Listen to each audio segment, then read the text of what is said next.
Sherry Peel Jackson. She is an ex-IRS agent, CPA, fraud examiner.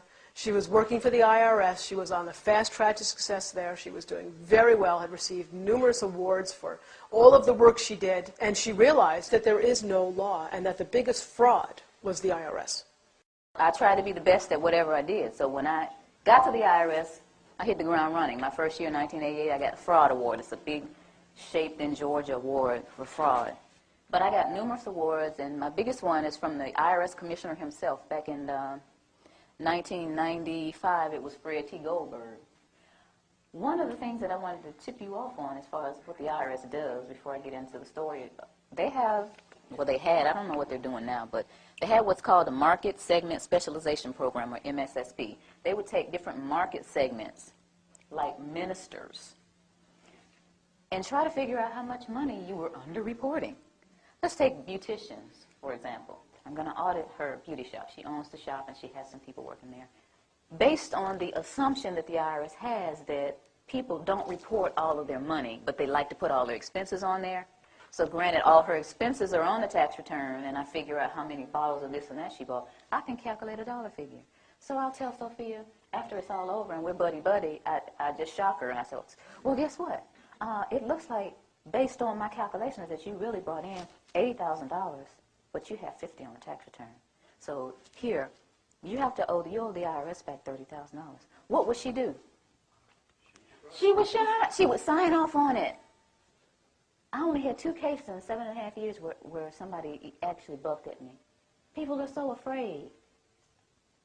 The government and the media have gotten you guys so afraid of the IRS that you don't even buck them. Now, mind you, she might have left some money off. Maybe there was several times where she just didn't report the cash. And maybe that's why. Maybe she has no idea how much she, quote-unquote, underreported. Maybe that was it. But they always acquiesce. The Gap one, anybody own a laundromat, they have one that will calculate, based on your water bill, how many loads were washed at your laundromat. And the point to all of this is what they do to people, and people just acquiesce to it. When I quit the IRS in 1995, and after maybe a year of being Jim Cleaver and realizing that that was just not me, I hung my shingle, which in accounting terms or business terms is you start your own business. Now, you know that picture of Uncle Sam, the one that says Uncle Sam wants you? I used that same picture, and I had it really big, and it says, Uncle Sam wants your money. But I'm a former IRS agent. I'm going to show you how to get it back. You know, the people came running. And then these people start coming to me saying, I keep hearing that we're not supposed to pay tax. Or I keep hearing that the tax law is a fraud. And like I said, I was raised differently. I never would look at that person and say, you're a cuckoo. I wouldn't even think it. It was like, okay, you know, in this back burner back here, I would think to myself, okay, there's some people out there that actually think that the income tax doesn't apply to us, or it's a fraud, or it's being misapplied. But I didn't do anything about it because, remember, I'm rolling around with my little businesses and whatnot. So one night maybe in early June, one of my pastor clients called. It was night. It was about 9 o'clock at night. And she said, you know what?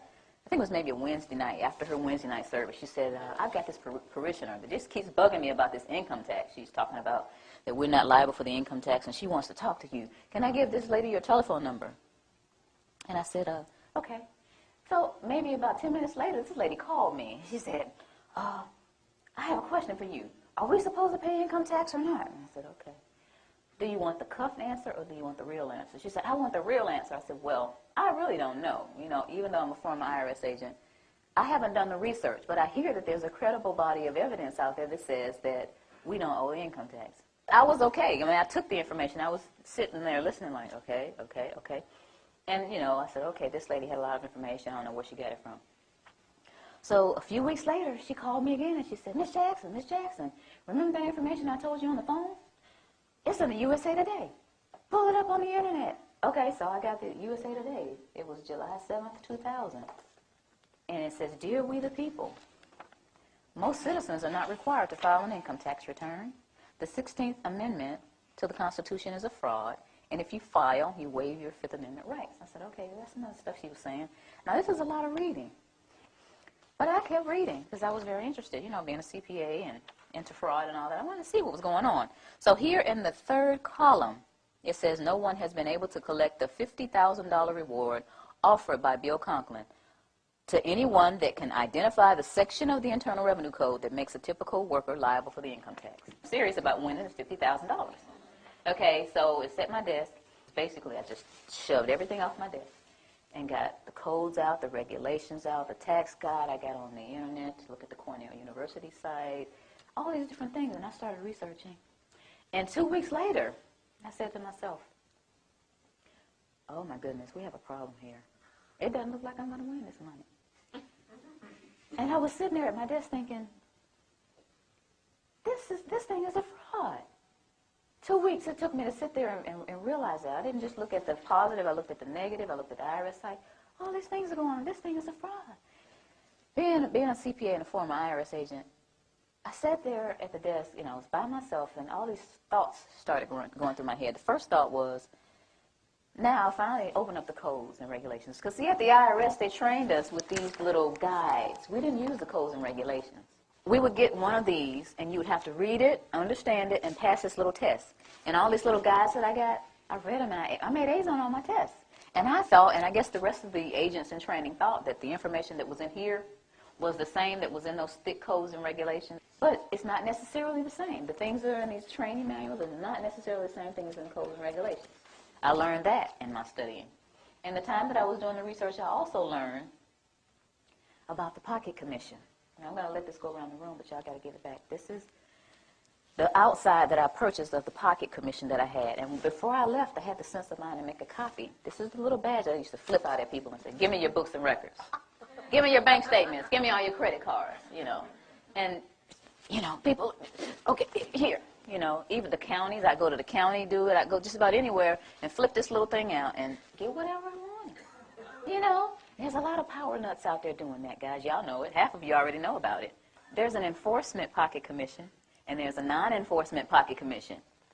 And I started looking back at this thing. It has SER, Southeast Region. First of all, I'll read it. It has my picture up here, and it says, Sherry Jackson, whose signature and picture appear above, is duly commissioned as Internal Revenue Agent and has authority to perform all duties conferred upon such officers under all laws and regulations administered by the Internal Revenue Service, including the authority to investigate and require and receive information as to all matters relating to such laws and regulations.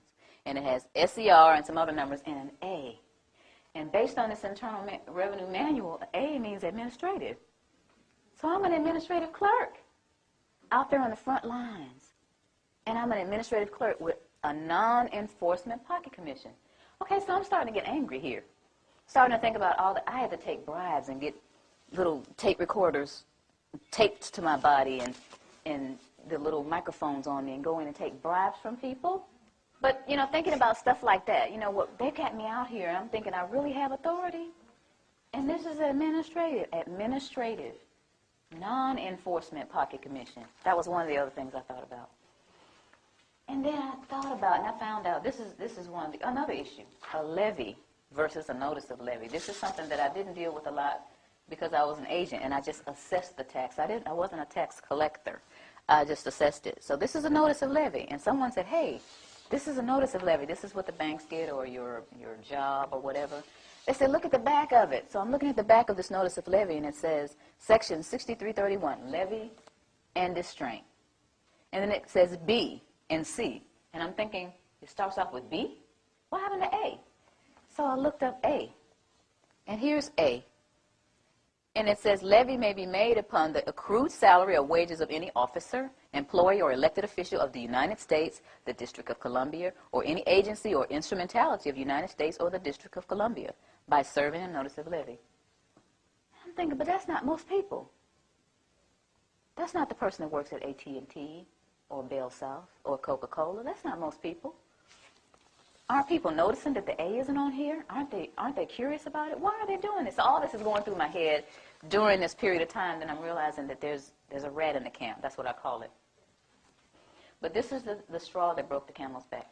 The Federal Reserve is not federal. How many of you did not know before today that the Federal Reserve isn't federal? If you did not, don't be shy. If you didn't know before today that the Federal Reserve isn't federal, raise your hand. Most people don't know that. 9 out of 10 people that I asked off the street don't understand that the Federal Reserve is a non-auditable private banking cartel. They are collecting $6 million an hour in interest from the American people. $36 million an hour in interest from the American people. My children, my 2 children, were born $86,000 in debt based on the national debt. Now, why am I going to take away from those children to give to somebody that is going to be born in 2030? That's not going to happen. So that was my decision. It was very easy.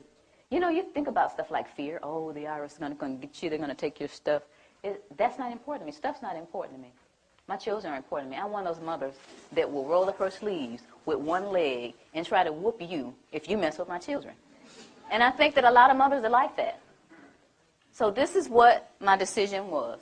And I went on and started educating people. One of the things that people asked me once I made this decision and started talking about it, how are we going to run the country without the income tax? I don't know how much Dan got into it, but the Grace Commission report that Ronald Reagan put out in 1984, says that none of the money collected in income tax goes towards running the country. But the bottom line is it's not going towards running the country, so you patriotic people out there, you've been fooled. Beardsley Rummel, he was Federal Reserve Chairman back in 1946, did a speech before the American Bar Association. The title of his speech was Taxes for Revenue Are Obsolete. Within the body of this report, he says that the taxes, the income taxes for redistribution of wealth. What is redistribution of wealth? What is that? That's taking from me that I've worked hard for and giving it from somebody else to somebody else. Shouldn't I have the right to redistribute my wealth if I want to? Another question that they ask me is, how come I haven't heard this on TV or on the radio or in the newspaper? Well, sweetie, the simple answer to that is the same people who own the television stations and the newspapers and the radio stations are the same people who are involved with the Federal Reserve. And here is a little statement that says that it only requires 5% ownership to significantly influence the media. Rockefeller is one of the original shareholders of the Federal Reserve. As early as 1963, the House Banking Subcommittee reported that Rockefeller, through Chase Manhattan Bank, controlled 5.9% of the stock in CBS and the bank and gained interlocking directorates with ABC. I went all the way through high school, all the way through college, all the way through testing for the CPA, and all this IRS training and didn't hear about any of this. You think they want this information out here? For you guys to eat up and chew up and find out what's really going on? I don't think so. Now, another one. Why don't we just tell our elected officials about this? And to make a really long story short, the We the People Foundation, the same people that put out this ad, put together a hearing. And these 40 researchers were going to ask the IRS and the DOJ these questions, and we're going to have this big meeting in Washington called the Truth and Taxation Hearings. Okay? So we got together with 537 questions. So we sent them the 537 questions so they could research and have the answers, and what did they do? They reneged on coming. They signed off on it, but they reneged on coming.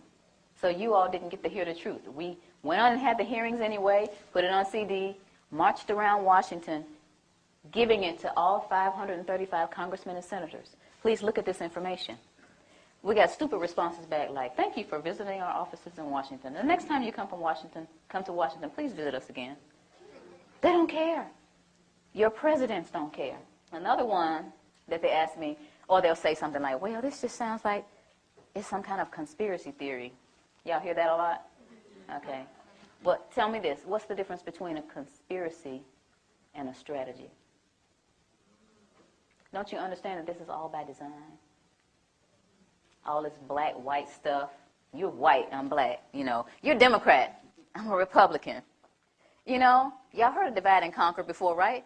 Why y'all letting them do it to us?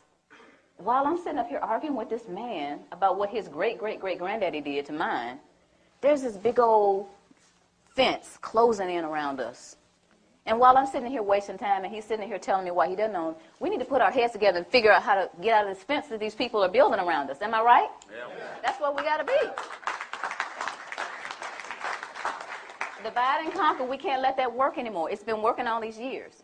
Then we need to get together and understand. First of all, you need to understand what is going on with your money. You work hard. It's like we're a hamster on a wheel. This country started out with taxation without representation. Where are we now? How did we get back to where we started? We got lazy and comfortable. Get out your comfort zone. I never tell people to file a tax return. I never tell them not to file. I never tell people to pay taxes, and I never tell them not to pay. What I tell people is to do your own research, do your due diligence, and decide whether or not you're going to be a slave or get off the plantation. That's your choice. So in essence, you're wasting time. As long as you continue to feed the monster's going to grow.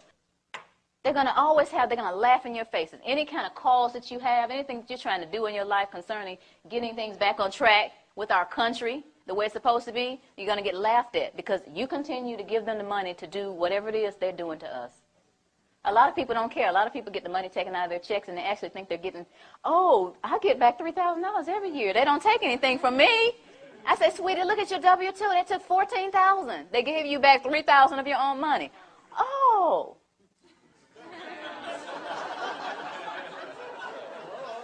But the point is, if each of us understands where we are, who we are, and tries to do something about it, then we're going to get somewhere.